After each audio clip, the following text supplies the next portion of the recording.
pessoal, dando continuidade à nossa entrevista, nós vamos receber a presença do professor de Química, né, e de Ciências da Natureza do Na Reta do Enem, o professor João Dantas.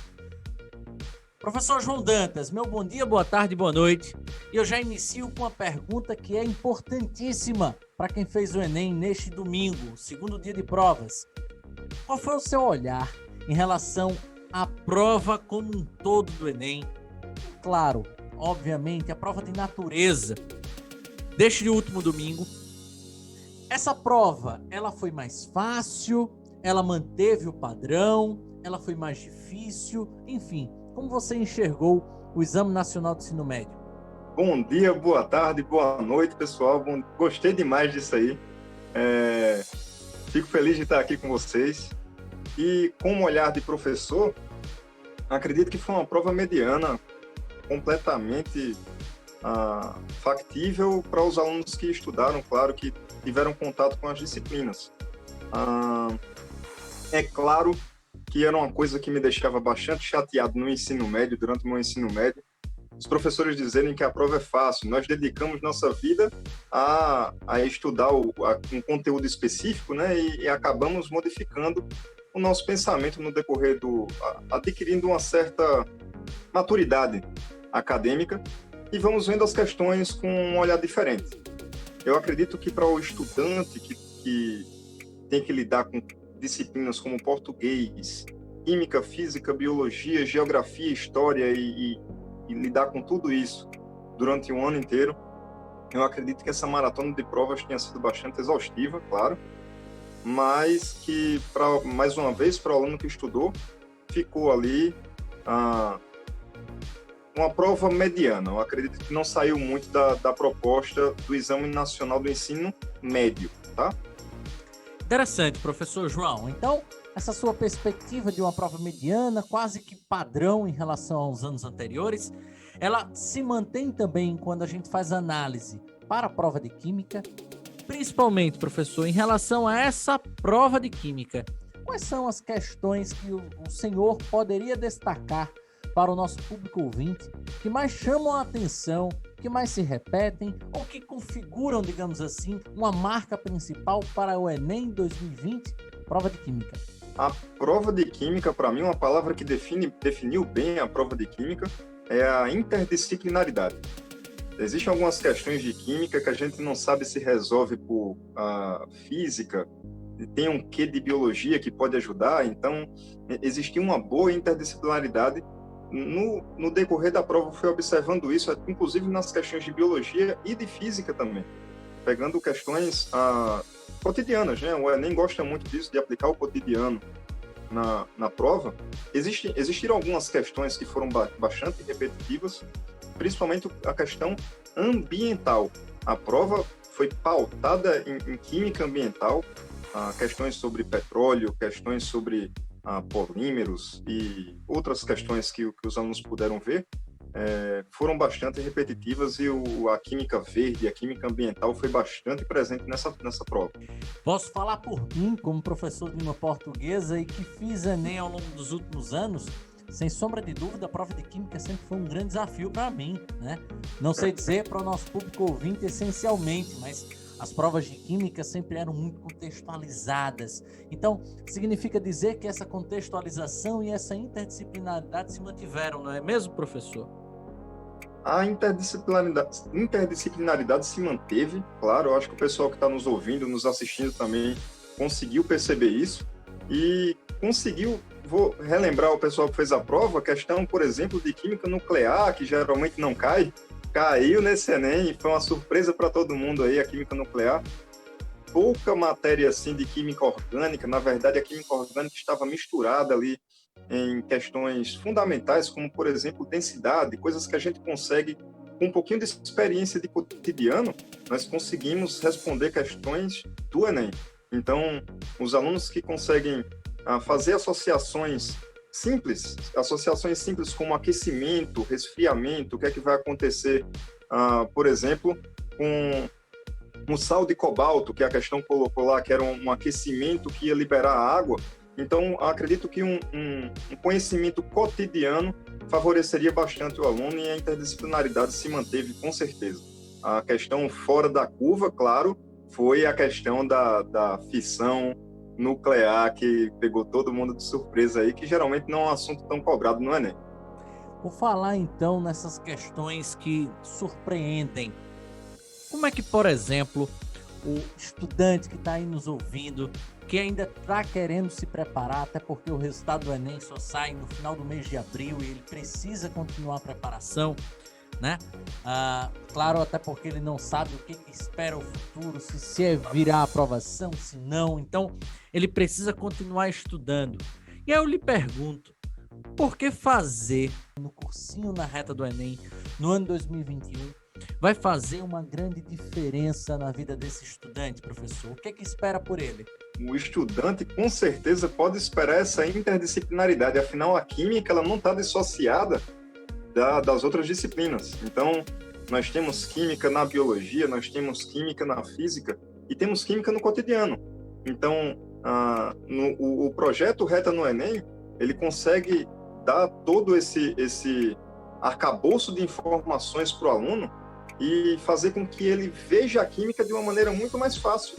Então, não acredito que o aluno que frequentará o Reta no Enem esse ano terá grandes dificuldades com essas questões cotidianas, com essas questões que pegam a gente de surpresa realmente, porque serão questões comentadas, serão tópicos vistos no decorrer do curso, e isso com certeza fará toda a diferença.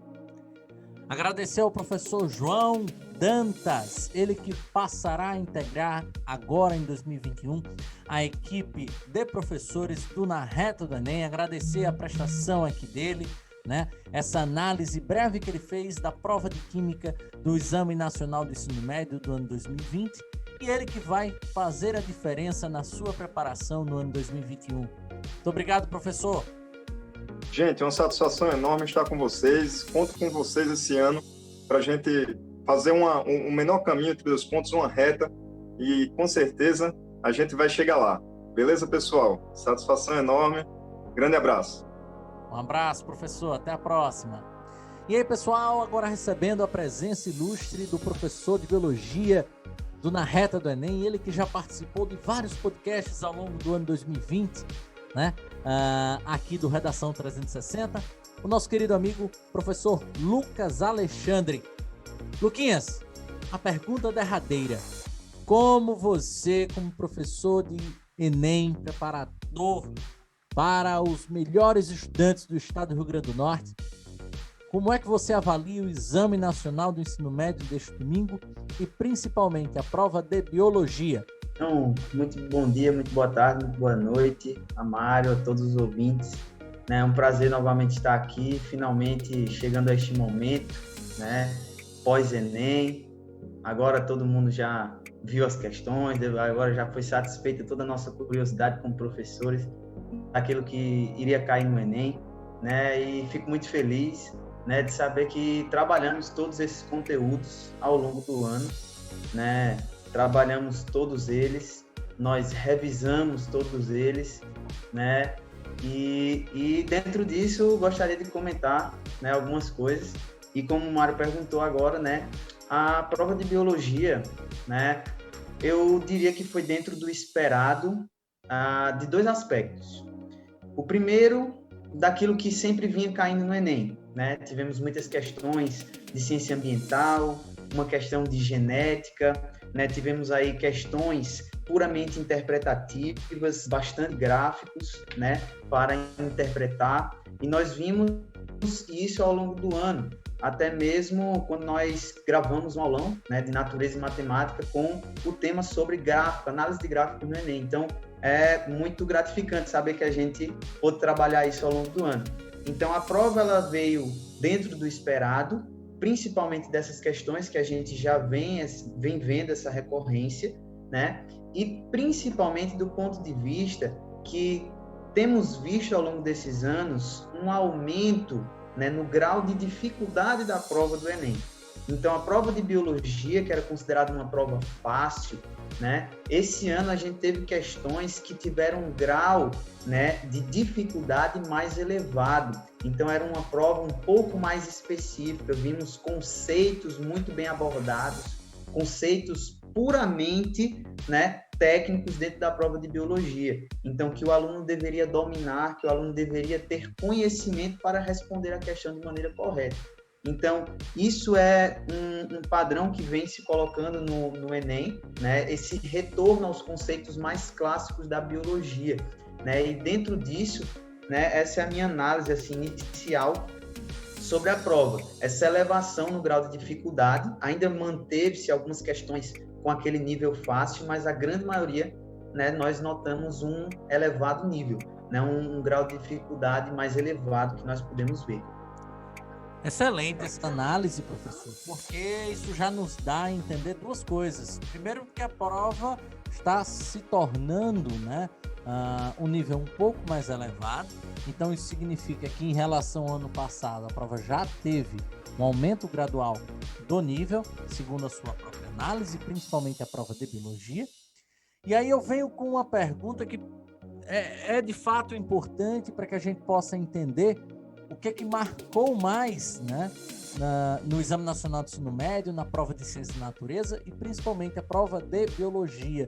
Tem uma ou mais de uma questão que a gente possa considerar as questões mais belas, as questões com maior índice de dificuldade ou, quiçá, de maior índice de erro? Com certeza. Nós vimos aí, né, uma cobrança mais específica na área de genética, né? Nós tivemos duas questões bem importantes que eu gostaria de destacar, né? Que é a segunda prova que eu estava... aí, professor, né? Para quem não acompanhou a live do professor Lucas, né, de revisão de véspera no nosso canal aqui no YouTube, não acertou essas duas questões de genética. Ele trabalhou genética de uma forma incessante no aula de véspera. Então, como o Mário bem colocou, né, nós tivemos aí, né, esse trabalho bem de véspera mesmo, né, na sexta-feira do Enem. Então, estava bem quentinho, bem recente na memória dos alunos aí. E a gente teve duas questões com conceitos bem básicos, assim, e que foram cobradas de maneira muito específica, né? Nós tivemos a questão, na prova que eu examinei, a questão 94, né, da prova rosa, que foi uma questão que falava sobre a formação do café, né? A constituição genética do café que nós tomamos, né? Como uma planta aí que é fruto da hibridização de duas espécies diferentes. E essa questão, ela foi bastante discutida até mesmo por outros professores e até alguns professores que a indicaram como uma possível questão suscetível a um pedido de anulação, né, pelos conceitos de citogenética que nós temos envolvidos aí. Então, o aluno precisava ter um conhecimento do que é a citogenética, o estudo dos cromossomos e as suas alterações estruturais, numéricas, e uma diferenciação muito clara do processo de meiose, né, dos animais e das plantas, bem como, né, uma diferenciação muito clara entre aneuploidias e euploidias, ou seja, alterações cromossômicas numéricas simples, que alteram apenas um cromossomo ou dois no máximo, em detrimento de alterações que modificam um lote inteiro de cromossomos, que seriam aí as euploidias, que como a questão pedia, né? Então, essa questão eu gostaria de destacar bastante. E, para mim, a questão mais difícil deste Enem também girou em torno da genética, né? Que foi a questão aí 115 da prova rosa, que foi a questão que trabalhou sobre genética de populações, né? Um conceito que muitas vezes é deixado por último, né? Genética de populações, e que trouxe atrelado a essa genética de populações os conceitos de tipos sanguíneos, né? Que a gente viu bastante detalhadamente no nosso aulão de revisão, né? Então, essa questão ela tinha um nível elevadíssimo, né? Envolvia contas, certo? Então, é uma questão bem complicadinha de se resolver, mas para aqueles que se deleitam na biologia, uma questão linda sobre genética de populações envolvendo tipos sanguíneos, né? Então, eu acredito que essas duas questões foram as que deixaram mais a cabeça dos alunos aí fervendo na hora da prova. Ademais, né, nós temos aí questões muito simples que nós já esperávamos de ciência ambiental. Vimos muitas questões sobre pré-sal, uma questão sobre ciclo do carbono, né? Ciclo biogeoquímico sempre cai na prova todo ano, né? Uma das minhas apostas era o ciclo do nitrogênio, que havia sido negligenciado na prova passada, mas caiu durante aí muitas provas. E aí, novamente, nós tivemos um ciclo biogeoquímico, dessa vez do carbono, né? Nós vimos algumas questões puramente interpretativas, como eu bem falei, com análise de gráficos, como uma questão que envolvia o tratamento de câncer, né? A utilização de quimioterápicos, né? Então, acho que assim, uma prova bem diversificada, né? Os alunos da gente aqui na Reta Cursos, né, pegaram essa prova e com certeza amaram, né? Que a gente conseguiu abordar a prova inteira durante esse ano, né? E principalmente nas nossas revisões, a gente pegou bem ecologia. Como eu falei lá na revisão, eu disse, gente, dá um abraço aqui, ó, na sucessão ecológica. Dito e feito, caiu sucessão ecológica na prova. Espécies pioneiras, uma questão linda, fácil, tranquila, que quem assistiu nosso aluno de revisão com certeza acertou, né? Então a gente tem aí esses processos aí muito bem apresentados na prova e também um retorno do que a gente viu como questão mais difícil do ano passado, que era o envolvimento de processos bioenergéticos intracelulares, que ano passado abordou temas, né, da cadeia respiratória envolvidos nos processos de respiração. Esse ano a gente teve uma questão abordando conceitos sobre fotossíntese, também por uma questão simples, mas que necessitava aí da atenção dos alunos. Então, uma prova maravilhosa, assim, ao meu ver, e aí eu deixo, né, o meu foco naquelas duas questões de genética, né, que brilharam os olhos aí e fizeram a cabeça dar um giro, com certeza, na hora da prova. Luquinhas, para a gente encerrar aqui, né, qual a mensagem que você deixa para essas pessoas que estão nos ouvindo, estão ouvindo aqui o podcast Redação 360 no Spotify, no YouTube, enfim, qualquer tocador de sua preferência? Por que ela tem de escolher o Na Reta do Enem para estudar em 2021 e se aproximar cada vez mais da aprovação do seu sonho? Fácil e rápido para a gente dizer o porquê disso, né? Primeiro, né, quem acompanhou Redação 360 durante o ano acertou o tema da redação do Enem, né? Então, não tenho mais o que falar. Segundo, né, a parte de humanas foi muito bem trabalhada pelos nossos professores de humanas. E, né, não poderia deixar de puxar a sardinha para o nosso lado, né, equipe de natureza, né, que praticamente a gente deu a prova aí para a galera, né? Então, a revisão na sexta-feira de biologia, genética e ecologia, olha só o que a gente tem na prova do Enem. As duas questões mais difíceis de genética e uma porrada de questões de ecologia que a gente trabalhou na sexta-feira, sucessão ecológica, ciência ambiental e tudo mais aí, ciclo biogeoquímico. Então, você só não passa se não quiser, porque a reta está aqui para fazer você chegar mais perto do seu sonho.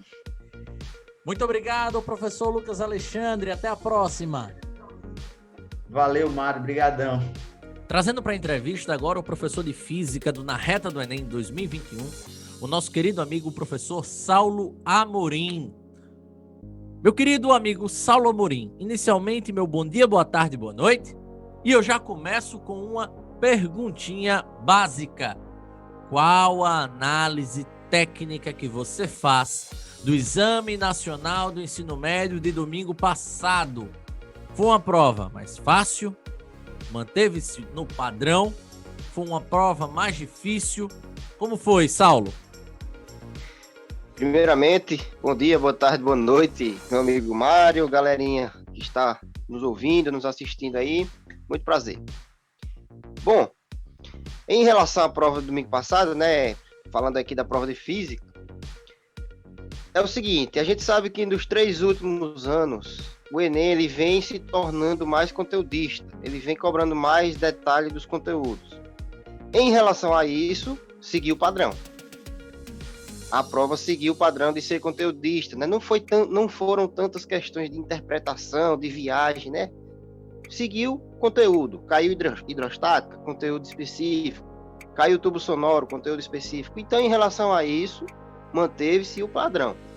Porém, o estilo das questões tornou a prova mais fácil, porque foram questões com texto mais curtos, questões mais diretas.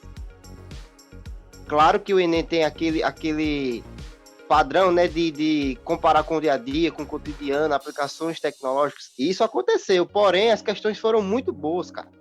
As questões foram mais diretas. Então isso tornou a prova mais fácil. Seguiu o padrão de ser conteudista, porém o nível das questões foram mais fáceis, sim. Perfeito, meu querido Saulo. Aproveito aí também para colocar no bolo a prova de matemática, né? O professor Matheus Santos, ele falou aqui em relação à prova de matemática também nesse podcast. Mais à frente você vai poder acompanhar. E você, durante o ano 2020, acompanhou os nossos estudantes queridos na reta do Enem, também com matemática. Qual o seu olhar para a prova de matemática em si, grande Saulo? Exato. A mesma pegada, né? Eu não sei se devido à pandemia, os caras lá do Enem, eles pegaram mais leve, mas a prova de matemática foi também mais fácil.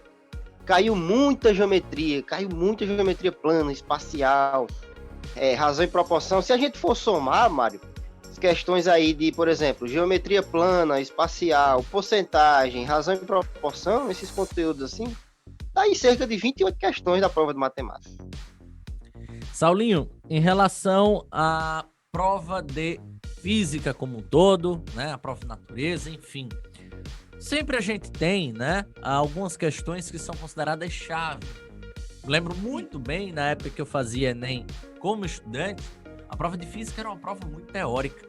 Hoje, como você diz, ela aparenta ser um tanto menos teórica, um pouco mais aplicação daquilo que você conheceu, tanto na forma de cálculos, quanto na forma do raciocínio lógico, dentre outros pontos principais. Professor Saulo, há alguma ou algumas questões em cima daquilo que a gente está falando que marcaram a prova de física do Enem 2020? Com certeza. Bom, falando então especificamente das questões, né?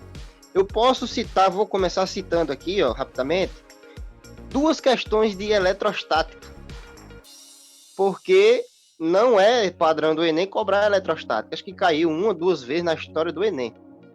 E esse ano ele trouxe 2 questões na mesma prova, aquela do Garfield, né, de eletrização por atrito, e a outra de blindagem eletrostática, a questão do raio do carro, né, que tem que ficar dentro do carro para se proteger e tal, entendeu? Então é o seguinte, isso mostra que o aluno ele não deve deixar passar nenhum conteúdo, ele pode cobrar sim, com certeza. Então destaque para essas 2 questões de eletrostática, por sinal foram tranquilas, foram fáceis, tá certo? Puxei essas 2 de eletrostática fáceis, agora eu vou puxar 2 um pouco mais complicadas da prova também. Que foi a questão, galera, do tubo sonoro. Olha a questão lá dos caras que foram escavar, né? Igual formavam um tubo sonoro. E aí o aluno ele tinha que saber a relação do comprimento do tubo com a frequência, com o harmônico. Uma questão bem específica. Também não era padrão do Enem cobrar tubo sonoro. Cobrou esse ano. Entendeu? Perfeito, meu querido Saulo. E aí, para fazer uma análise final aqui da sua participação, salvo me engano, no primeiro episódio, que o grande Saulo Amorim participa aqui conosco. Meu querido Exato. Saulo, por que o estudante pode aguardar uma preparação especial na reta do Enem 2021 e, principalmente, o que a gente vai fazer, o que você vai fazer para aproximar esse jovem da realização de seu sonho da aprovação? Bom, vamos lá. Como a gente conversou até agora, a prova do Enem, ela está exigindo cada vez mais do aluno. Mas, professor, você falou que a prova foi mais fácil. Foi mais fácil porque as questões foram mais diretas. E outra, o conteúdo realmente que ela cobrou, o nível, foi um pouco mais fácil, mas ela cobrou o conteúdo em si, específico. O Enem antes não cobrava pressão hidrostática, ATM, essas coisas, direto. Isso é conteúdo específico. Ela contextualizava mais, né? Mas, o que acontece? O aluno ele não pode mais deixar passar nenhum conteúdo de lado, não pode deixar de lado. Ele tem que estudar todos os conteúdos, tem que pegar o conceito. Então, para isso, a gente vem com a apostila própria. Eu escrevi a própria apostila de física. entendeu? Então isso vai ajudar o aluno de forma brilhante. Então o aluno que vai estudar na reta vai estudar com o professor que fez a própria apostila, tá certo? E eu vou, na medida do possível, né, sempre levar experimentos para dentro da sala. E isso faz toda a diferença. O aluno que vai estudar na reta também vai ter aí experimentos. Vou procurar levar experimentos para dentro da sala de aula, tá certo? Isso faz toda a diferença. Por exemplo, o Enem caiu a questão de ligação de amperímetro no circuito elétrico. Isso, o aluno vendo o experimento, mata rapidinho a questão. Então, são esses detalhes que o aluno vai ter estudando o curso de Física e também das outras matérias na reta do Enem, Marco. Muito obrigado, professor Saulo Amorim. Fica aqui o convite para mais participações no ano 2021. Forte abraço. Valeu! Recebendo a presença do professor de matemática do Na Reta do Enem em 2021, meu querido amigo Matheus. Professor Matheus, primeiro, bom dia, boa tarde, boa noite. E segundo, aquela pergunta derradeira. Como foi o nível da prova de matemática no Enem 2020, que ocorreu em 2021? Manteve-se abaixo, acima da média, um certo padrão? Nos explique, por favor.